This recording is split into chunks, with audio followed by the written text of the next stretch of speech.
and welcome. I'm Biraj Swain and this is Hashtag Childhood Matters on News Laundry. What are we discussing today? We are discussing the Government of India mega launch of the National Nutrition Mission, which happened on December 1st. We will discuss the messages, the prospects, the challenges, the hopes and the cautions. We'll also discuss something which has come to be known as the Time magazine's equivalent of Person of the Year Mega Gala, which is the Nutrition Wala's obsession over the Global Nutrition Report, which comes every year end and which most of the Nutrition Walas want to be seen along with.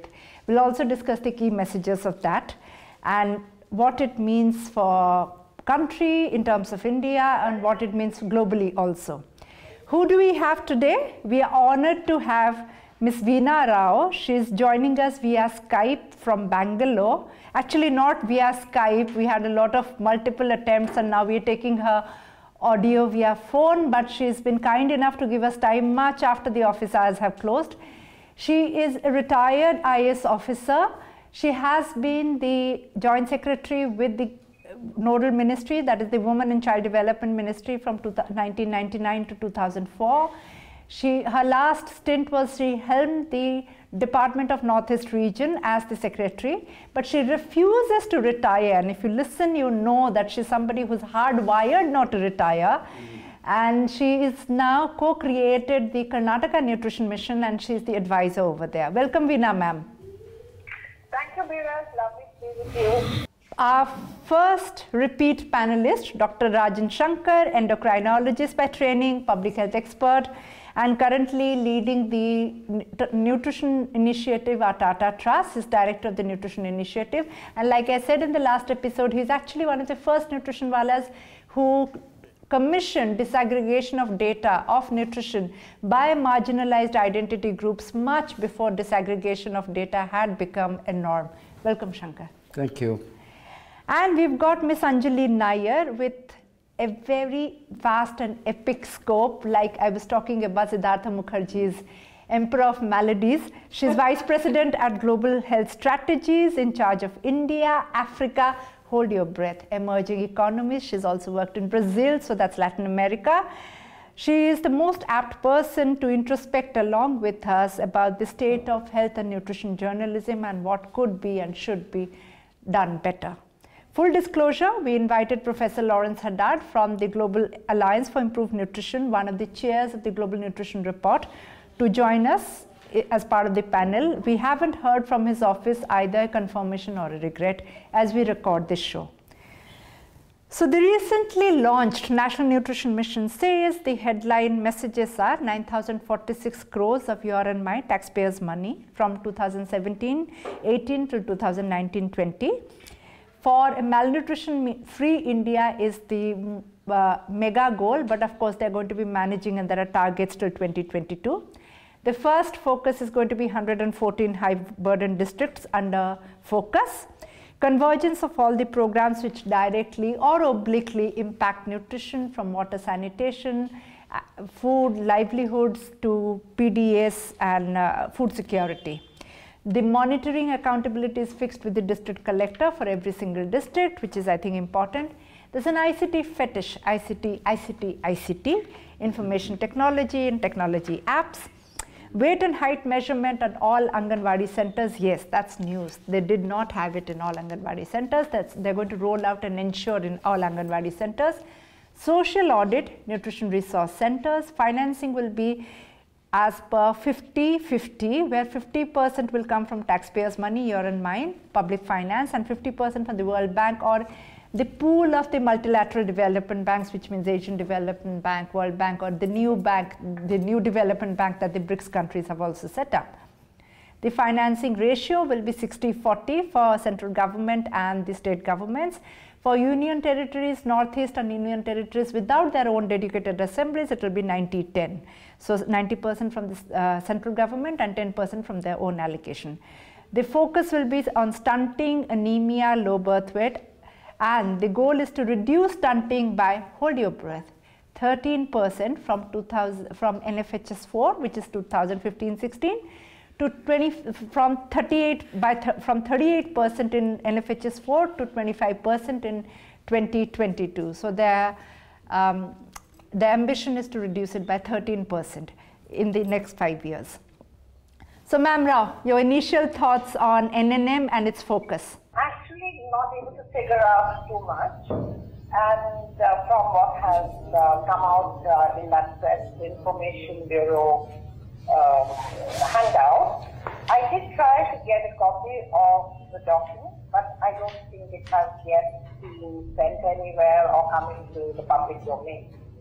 So as of now, I am really not able to figure out anything, because to my mind, a mission is an action-oriented, it's an action-oriented proposal or an action-oriented practice, but here I find the mission is a committee. So it's basically not an action-driven or an intervention-driven package, but it is, as I see it, the constitution of a committee which will be doing various things, such as we said, mapping and converging and monitoring and incentivizing. I mean, it's a little surprising that starting to measure the height difference. So if we are at that level, I'm really not very sure in what direction it will go, because it doesn't appear that there are any new interventions or there is, any new model, any new innovative filling in the gap kind of thinking that has gone into it. You mean to say it's a lot of pious words? Right now, the mission... No. I don't think it's fair for us to make any comments until we see the document. Because what exactly is the methodology that we are planning to perform all the actions which are required to achieve the objective? And also, if you might remember, you were rapporteuring. Dr. Shankar was my very solid partner in GAIL. This whole thing about the National Nutrition Mission, it was the result of very great effort.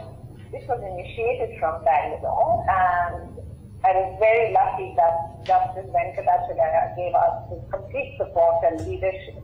And it is we who pushed it from Bangalore, and Dr. Shankar, positive and encouraging, and always was there to see that the institutional support for it, for having consultation, which was very broad-based and very non-governmental.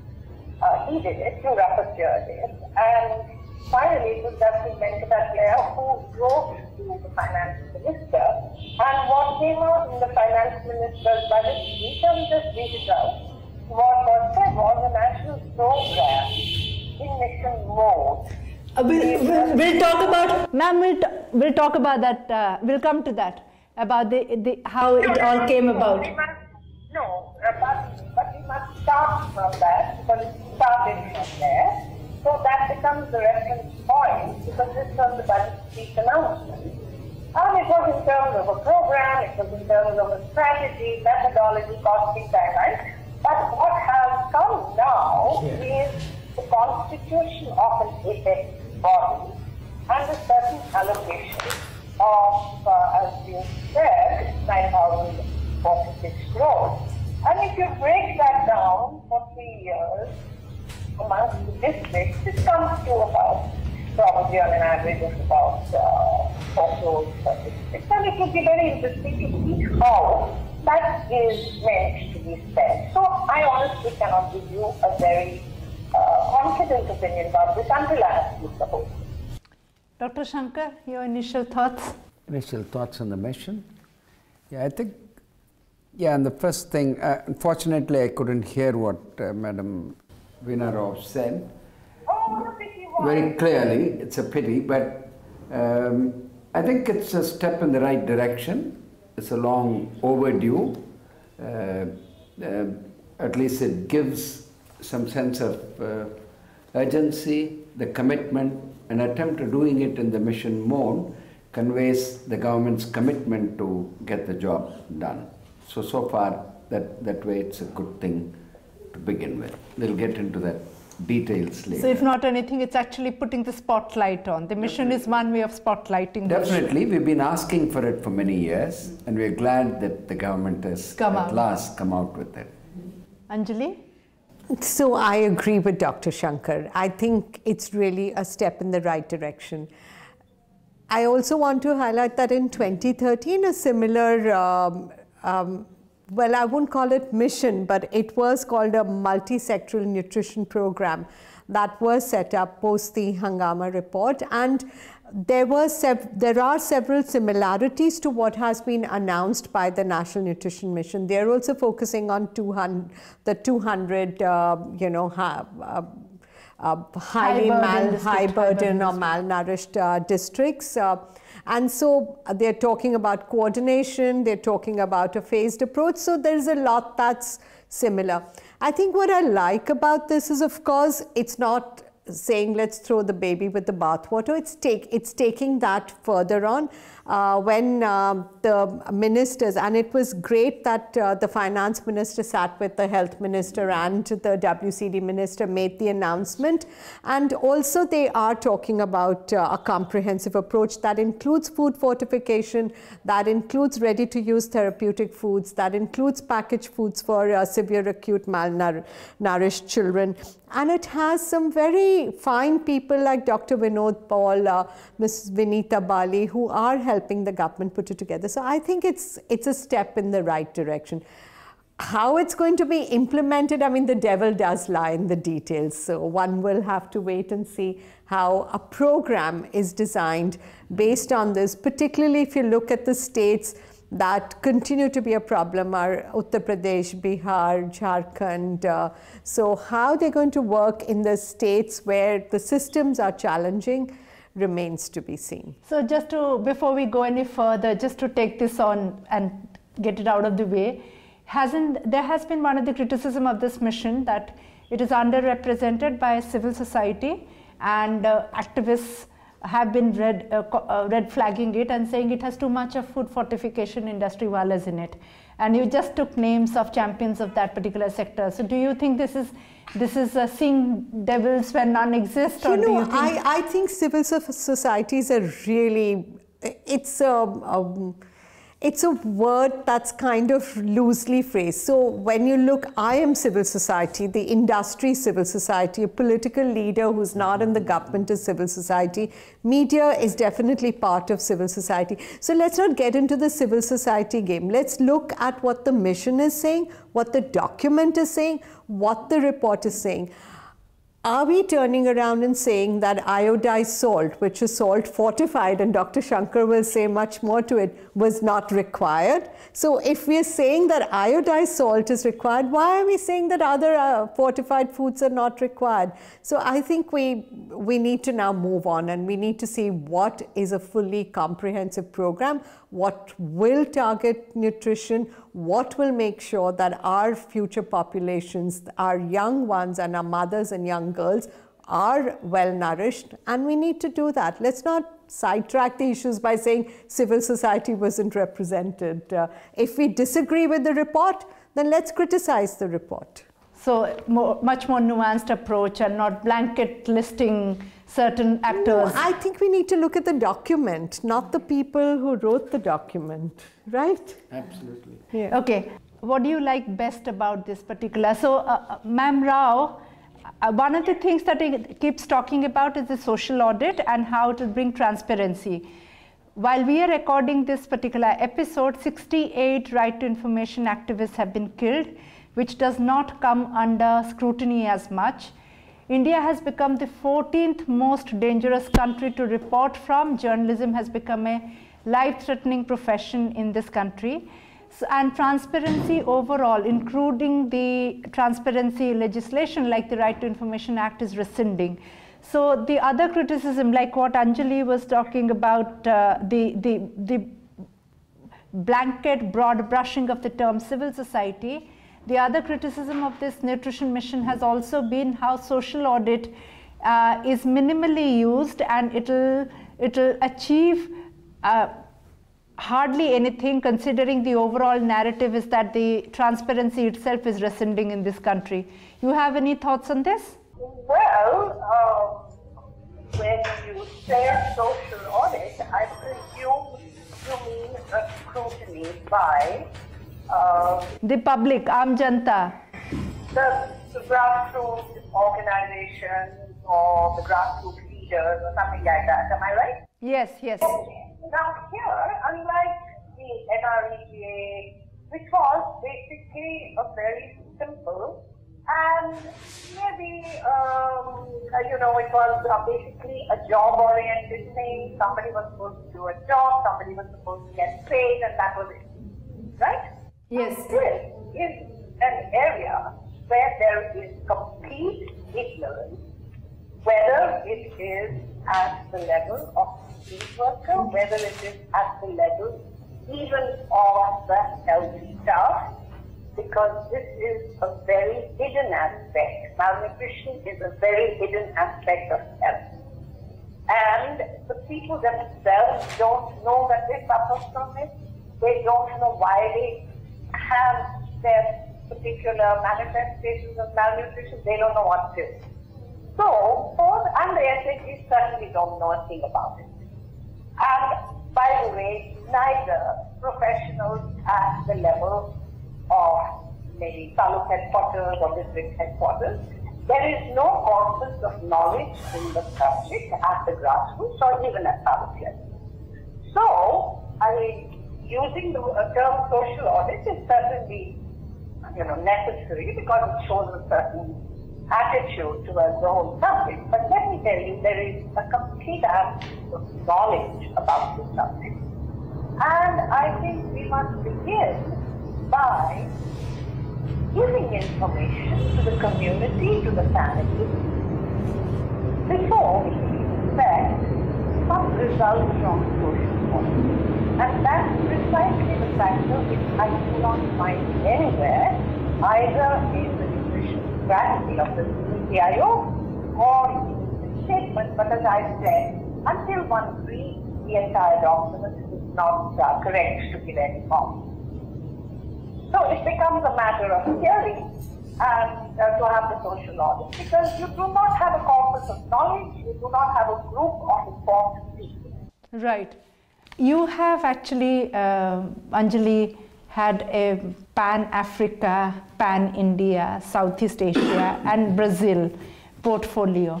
We keep getting reminded that there is a lot to learn from Brazil. Is there anything specific in respect to NNM that you think we need to learn from Brazil? So just to clarify, I didn't work on nutrition in Brazil, so I will not be able to give nutrition-specific details, and I think Dr. Rajan Shankar would probably be better placed to do that. But I do know that their healthcare system is very advanced, and I do know even countries like Thailand have really invested in primary healthcare. But going back to the National Nutrition Mission, I agree with you that transparency is important, and definitely accountability mechanisms need to be put in place, and these have to go right down to the block level. I don't know too much. I haven't read the report in detail, but whatever little I have read, they do talk about setting a committee at the block level, it's a multi-sectoral committee which is going to review and it's going to make sure that interventions go right up to the village level. I think there's going to be a bit of challenge in there because there are already 2 or 3 committees that are existing on different issues. So how will this committee interact with the other committees? For example, you have the Rogi Kalyan Samiti, you have the district vigilance, and I forget the full form. For the public distribution system, the vigilance. No, the district vigilance committee looks at all health interventions and other interventions. So how are they going to interact is important. What we have done in 5 districts in UP is that we have trained the pradhans of the Gram Panchayat and we've trained the local MLAs. They participate in the district vigilance committee, and we are seeing that the right kind of messages right kind of supervision is happening. And the second thing is, I think we really need to focus. Anemia is a big, big issue. We really need to focus on the iron folic supplementation to school girls and boys. That's a captive audience.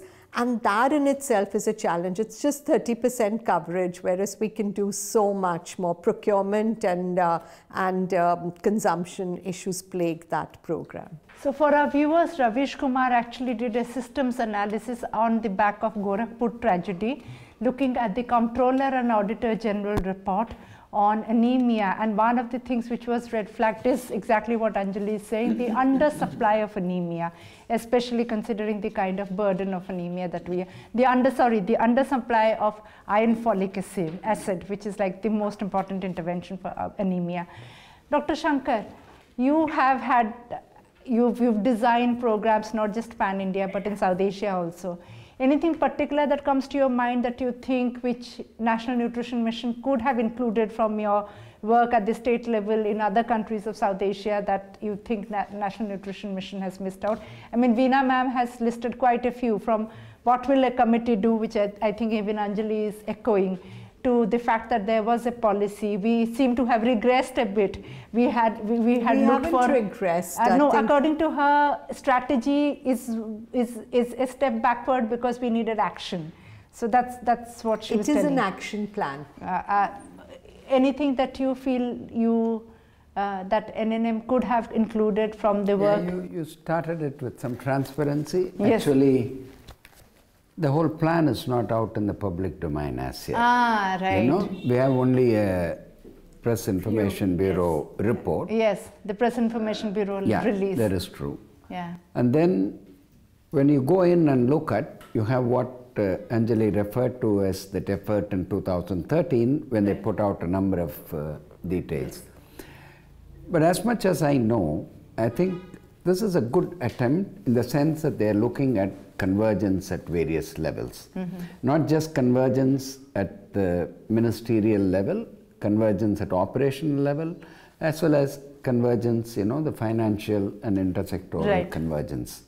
They're taking it right down, and there is even a panchayat-led model which will implement it at the grassroots level. So far that is good. And they're also learning from what several countries have achieved. Wherever there has been a multi-sectoral action. So Thailand and Brazil are referenced. Yeah, there is a case study of 7 countries and Brazil included. So it just talked about convergence of both nutrition, direct nutrition action, and those nutrition sensitive interventions, and targeting it to the population that needs it most, and in, you know, vulnerable geographies. So this attempt to bring that convergence and focus on the districts that need it most in the first phase, I think 315, is a good attempt. But the issue is, we all know what to do, but we don't seem to know how to do it. Yeah. So probably that is where it lies.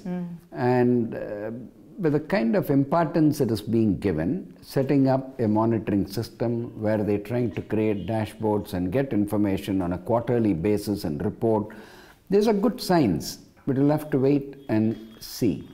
And I don't think the role of civil society will actually be in the action, not just in, you know, writing a document.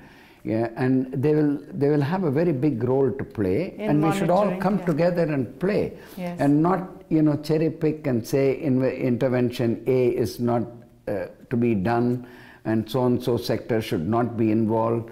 That is not going to take us any far. So the problem is very big, and there is space for everybody. There is space for everybody, and every sector has a role to play, not just as suppliers, right from the problem solving. Absolutely. You know. So Veena ma'am, anything particular from the Karnataka Nutrition Mission that you are trying out, which you feel should definitely be part of the National Nutrition Mission? Well, first of all, I'd just like to just comment about Anjali just now said she more or less agrees that, you know, to begin with, you have to give information and you have to give the capacity to understand to whoever you are expecting to be your ally or your stakeholder, as you call it, so that is a very huge task. It has a very, very long startup period. So that should be kept in mind, because otherwise it just becomes another mechanical exercise. And this whole issue of setting up committees as you go down further into the states, etc. If you go through the National Plan of Action and the National Nutrition Policy, you will find more or less the same structure. Of course, at that time, Panchayats were not there. They came much later after the Constitution Amendment Bill, so they have been included. This whole exercise has been on paper, more or less in the same manner, been recorded before. And you see, the monitoring, the effects monitoring mechanism, whether it is housed in the ministry or whether it is housed in the NITI Aayog, which I have recommended very strongly, I don't know where it is housed, that determines it. Because this whole exercise has been done way back in the 90s. And it really didn't go much further. And also, the entire intersectoral objective, convergence objective, was announced in 2011. And we are in 2018. And I think what we badly need is a lot of innovation. We need new ideas, which I may be ignorant, but I really haven't seen them. So that is what we really need. And it's one thing writing a beautiful paper and whatever, but it's another thing translating it on the ground. And that requires administrative skill. It requires administrative stamina. I just put a very simple question to you. Try and convert more than 3 things in your house. Make sure the milkman comes at the same time, the vegetable vendor comes at the same time, or the electrician whom you call comes at the same time. Beyond that, the house collapses. So, we have to understand what convergence means, to what extent it is practicable, which is the most priority area of convergence in relation to nutrition. Because we are focusing purely on nutrition. Let us not get diverted into, what is fashionably called nutrition specific and nutrition synthetic. That's not it. We have very clear objectives. And to bring down, the undernutrition, we have to focus on 3 or maximum 4 areas of convergence. That is health, the women and child development interventions, which are already going on, or supposed to be going on, water and sanitation. Focus on these, fill in the gaps, which I do not see filled in anywhere. And then monitor, because right now, though it is called the National Nutrition Mission, which is really a committee, it's more or less looks like a malnutrition monitoring mission. Because what are the new interventions you are going to introduce to actually bring down the undernutrition numbers amongst children, amongst women, amongst girls, amongst boys, amongst the population? So that, as I said, unless we see the documents in detail, it's very difficult to follow. And what are the spin-offs? How are you going to improve, increase the knowledge about the subject amongst the population? And my file in the National Nutrition Mission, Karnataka clearly shows that 1 year of information to the community, which has to be given in a practical manner, in a phased manner, so that they're stored. And it takes a long time. It takes about a year. The first phase to settle down. And then the excitement starts. Then they want more and they want more. Just without any nutritional supplementation, with just information, there was an improvement of at least 3 to 4% across the board in undernutrition amongst girls, amongst women. So, right. That's exactly what we have missed out on. There is no mention made of information, though it is there in the first 5-year plan, it is there in the Vaughan Committee report of 1947 or 45, it is there in the third 5-year plan, but we just lost sight of it. So we have to move on. So I think the message that I will leave, and I promise to come back to you, and I promise to also come back to this particular topic. Since we are doing a launch episode of the mission, we won't be able to stock take obviously by end of 2018, but we'll probably do another repeat revision of the mission. So is it National Nutrition Mission, or as you say, Veena ma'am, is it Malnutrition Monitoring Mission? Yes, Malnutrition Monitoring Mission. I can give it to you, which I can. Yes, that's a nomenclature change that we will come back. We will come back by September. Okay, I just want to say something. 11 December 2013, there was a multi-sectoral nutrition program that was announced, and the message had gone from the central government to all chief secretaries, and I have that document. Today, Dr. Vinod Paul has just joined the Niti Aayog, and nutrition has been a particular passion of his. Whatever little that I've read, there are a lot of similarities to what was put in place before, and clearly the government of the day recognizes that whatever was announced in 2013 hasn't been implemented, and the new government had come in 2014, hasn't been implemented as it should, and now they've re-announced that mission, which is going to be monitored at the highest level, and they are looking. I think you're right. I mean, this is the time to now start monitoring what should be done, what is being done, how are the states taking responsibility, and really looking at the states setting up. If there is a national nutrition mission, all states should set up a state nutrition mission and take it from there. And we should hold them accountable.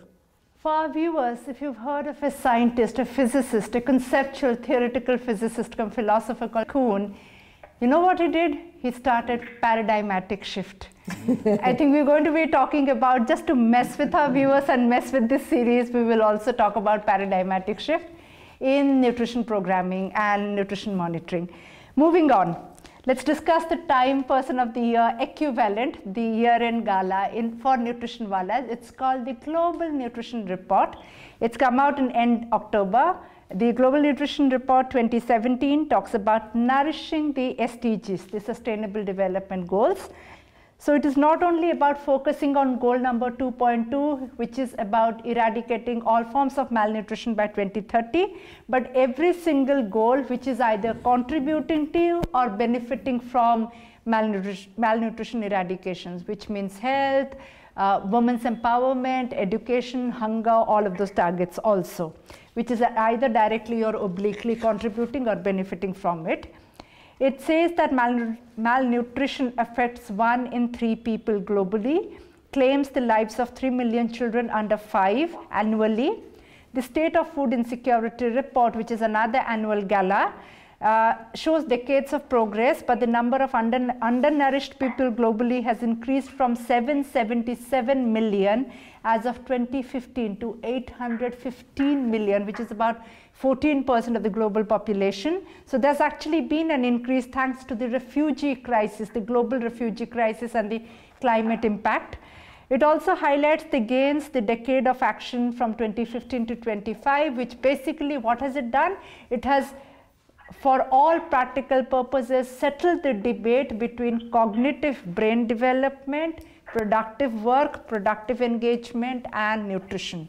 It calls for 10 times additional funding, which I actually personally think is delusional, but they are calling for $70 billion over a period of 10 years. Right now they have got pledges of $847 million US. It calls for better data, making a better case for better data. So they think even the case for better data needs to be made. It calls for making the connection between obesity, diabetes, non-communicable diseases, and nutrition. It makes a case for better self-reportage, and Professor Lawrence Haddad of Global Alliance of Improved Nutrition thinks corporates are the worst offender in not self-reporting, especially the food processing majors. Finally, there is a GDP impact calculation, it says that stunting can adversely impact 12% of the global over the gross domestic product. So if we can address stunting, and considering South Asia and India particularly has the largest prevalence of stunting, if you can address that, our GDP will shoot up by 12%. But again, to be honest, and I think journalism gives us the luxury to be circumspect and skeptical, and maintain healthy skepticism. I would like to quote famous economist John Kenneth Galbraith, who said, "The only purpose of economic modeling, economic forecasting, is to make astrology look respectable." So probably this 12% is fantastic. We have to let Anjali go. Veena ma'am, your assessment of the GNR 2017? Well, it's a fine report, good research, good information. Nothing particularly new, no new ideas, no conceptualization of any need-based strategies, but it is a very good piece of research and information which is very useful to probably people who want to do some more research. But since I would like to speak from the point of view of practitioners, very few of them will read it. And also, I think the Sustainable Development Goals, which at one time, goals were very important with governments. International goals were very important with governments. This is just my personal opinion. I think the importance of international goals is now sort of coming down a little bit. This is just my impression, I may be wrong also. And national or state goals are not emerging because of the same reason that I stated earlier. There is no knowledge about the subject, either with the ramifications of the subject, either with policymakers, the decision makers. It's a hidden part of health. It has not yet been seen in the proper economic light, in the proper well-being light. Nutrition, everybody thinks, nobody thinks of it in terms of well-being, of wellness. Everybody thinks of it in terms of subsistence, the stomach is full, no starvation, and that's about it. Now, that is the kind of transformational, attitudinal change, knowledge-based change, which is required. So, as I said, listen, it's a wonderful piece of research, it's a wonderful piece of information, a lot of several facets all brought together, but applicability to what we need in India is something of a different kind. I think I made myself clear. Right. What do you think? What's her purpose? According to her, it's another grist mill for the research mafia. Okay, thank you, Biraj, with the kind of a snide introduction to GNR that you gave, and then not very salutary remarks from Madam Veena Rao on this report. I would like to differ in the sense that I think it has its value because it's a global report and it provides some aggregate numbers on the problem and how the globe is moving. As far as countries are concerned, well, there is no prescription for countries, but then what may be most useful is the league table that it provides for you to compare your progress from year to year, as well as how well you're doing compared to your neighbors or your most important competitors, you might say, in terms of reference points. So that much it is good. But there are some issues like what you said about, it coming up with these numbers of 70 billion additional. But we must take into consideration that as it is, there is a lot of money going in. One way of calculating it is you just take the interventions that matter, that would really make a difference, and then put a dollar value to it as what it costs, and what it costs to deliver it in different contexts, and then you come up with this using a mathematical model. But it doesn't take into account what already exists in the system. Right. In the multi-sectoral programs that we're talking about, as it is, there is a lot of resources that are going into, say, health and nutrition, water sanitation, water and sanitation, livelihood, food security. So we'll have to really come up with a very realistic number of what is the additional resources that are required. And in there are so many competing priorities for country, you don't want them to give up because they think it is far too steep an order, and therefore they might just give up if you put up figures like 70 billion. Right. I completely agree on that, and I also agree on having a realistic counting where other interventions to other sectors should also be counted as partially contributing to nutrition.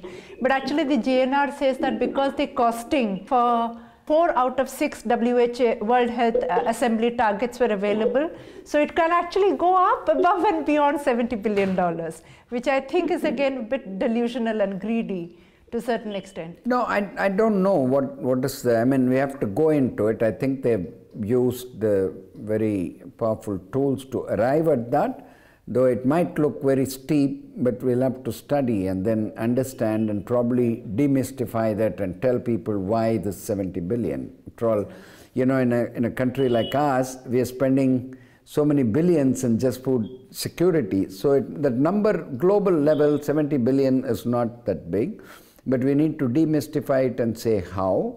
Does it include whether, you know, what is already in the system, or it is just purely additional? To the best of my knowledge, it is additional 70 billion to what exists. Yes, absolutely. So, yeah. So for our viewers, probably as a moderator prerogative, I would like to say this. Considering the world is in the throes of the Syrian refugee crisis, the Rohingya crisis, and the fact that Yemen, one of the poorest countries in Africa, is being bombed, battered by one of the richest countries of the Middle East, West Asia region, the GNR actually does not mention the refugee crisis and its deep impact connection with malnutrition at all. Don't you think it's a remiss opportunity to actually build solidarity with the humanitarian sector? Not only that, I mean, as you said that these are, you know, changing figures. You, in your introductory remark, you said that the number of people who go hungry is gone up. Yes. And that's largely because of the refugee crisis. It's not just hunger. This kind of refugee situation are the ones that result in severe malnutrition. Absolutely. And result in death of the most vulnerable, that is children and women. So therefore, these reports have to pay more attention to that. I agree with you on that. I don't know why or what forces them. Definitely, it need to have a big place. Yes. Considering the National Nutrition Mission has actually put the goal of most of their achievements, for example, like the stunting goal, to reduce it by 13% by 2022, whereas the SDG target end line is 2030. So a lot of National Nutrition Mission ambitions are preponed by 8 years. Veena ma'am, do you think this 8 years preponement of Indian ambitions, is that bluff and bluster, or is it realistic? My dear, if you want to ask me all the goals and achievements I have seen in the last 30 years, I wouldn't even like to discuss it. So it's not a question of goals. You see, goals without interventions, without actual blueprints, don't get achieved, period. So as I said, until I see how we plan to achieve it, I really can't say anything. And just a word about the Global Nutrition Report. Yes, ma'am. I do remember that there are two things which happened in succession. I think first, the Global Hunger Index was published by IFPRI, and I think within a month of that, or even less, we had the Global Nutrition Report. And I think they served such a useful purpose, because never in the last 20 years have I seen so many articles coming out about subject in almost every newspaper and every magazine, which, a popular magazine. So that is a very good thing.